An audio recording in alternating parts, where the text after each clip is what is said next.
Hello everyone and welcome back to Milo Farms.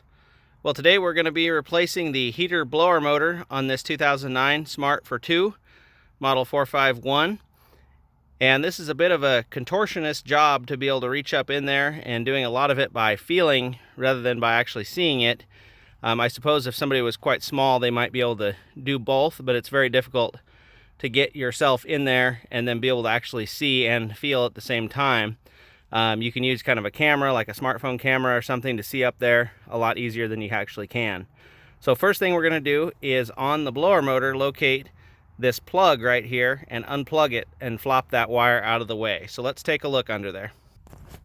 So going down under the driver's feet area, you can see right up there is the blower motor, and that blue wire with the red wire with the stripe, we're going to unplug that first of all, and then that will flop the wires out of the way. So using a screwdriver, you can kind of catch the little tab and then release it. So we'll get that done first. Okay, as you can see, that wire has now been released. Now if you look at the new motor and position it in the same orientation that the old one is, you can see this tab right here. You're going to reach up there, you're not going to be able to see it, but feel that tab, pull that tab up, and then twist the blower motor to release it.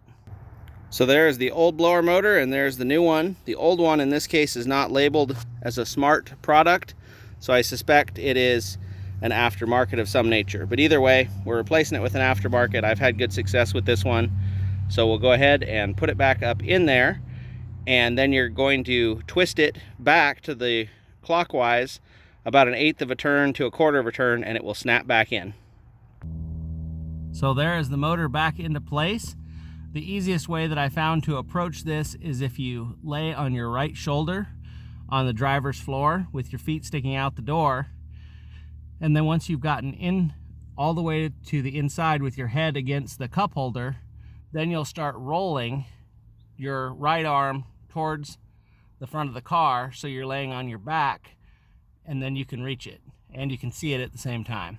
So last thing I did was plug in that cord and everything should be good to go.